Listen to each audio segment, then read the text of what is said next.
Cardi B and Candace Owens had a little bit of a back and forth, a tiff, a fight or whatever.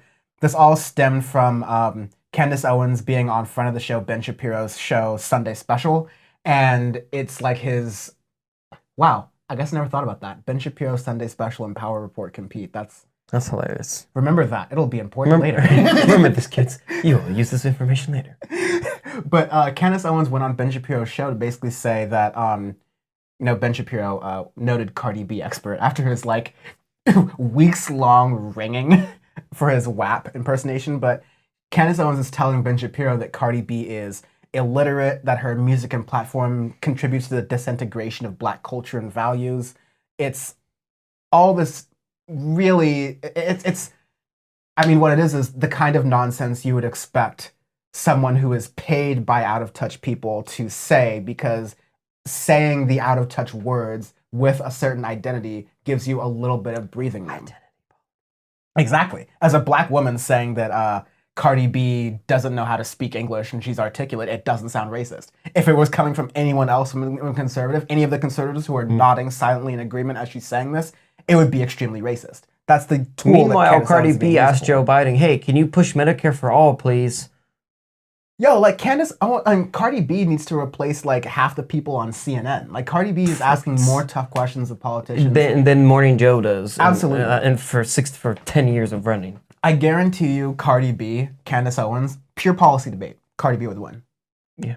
Yeah, here's the thing. I think the idea of politics being something that you have to have a very articulate way of speaking in order to understand it's purposely made. It's almost like Wall Street, where they purposely make terms so that way they feel like that they are the only people that can do their job, not anybody else. This is a security. This is a derivative. Well, this is an option. It's like these are very simple things. You can break them down and describe them to people. But like part of creating this nomenclature, part of creating these words is to like siphon it off. It's almost like in golf or tennis. They could score it just like standard numbers, but they made different numbering systems so that the sports would be harder to grasp, to create some sort of like aura of, like exclusivity with it.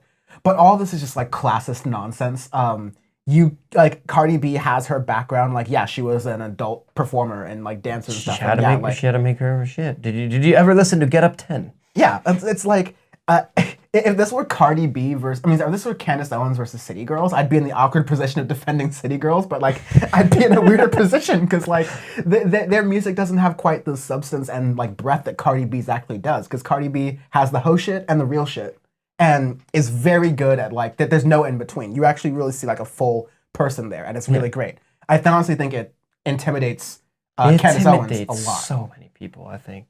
Also, I just love how she tweeted about it, and then she says, right, they use her as, this is Cardi B tweeting about Candace Owens. Right, they use her as, and they don't even have the decency to put her in the Republican convention.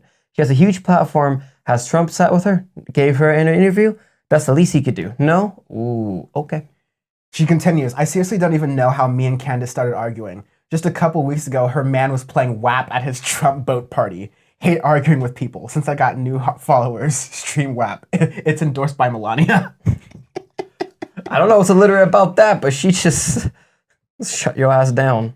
Yeah, it got to a point where like Candace Owens, like the downside of this is that by even responding to the troll, you're giving her oxygen. And so Candace Owens was reveling in the attention and kept trying to make memes of these things, but I don't think Candace Owens as a person works outside of her bubble. It's a lot like 6ix9ine, how on social media it seems like they have a lot of attention because their social media fans are up in a tizzy, but like put them up against like real world results, like, okay, release an album, let's see how it charts. And it just falls flat. Yep. I've said enough what I need to say before it becomes Power Report. So, let's get into, have you been able to play that at the gym yet? For what? Have you been able to play even the censored version at the gym? I want to. I probably should now, just for the hell of it, the censored version, and just watch. I should play for a certain class and then just debauchery. Yeah, it's good. I just want to play when we get back inside and I get the full speakers again. I'm gonna play that shit, and I'm just gonna sit back, put a launcher up, and just watch this. Watch as Carl like opens the door and he just starts laughing. He shuts the door. Every other people gonna open the door and just laugh and shut the door. And be like. I can't wait. And you're like, hey, it's like, hey, censored version. I lured you. Exactly. Hey, look at that. Uncensored. It works. Are they moving? Yeah. They're really getting to work out? Sure. The version that made YouTube go, yo.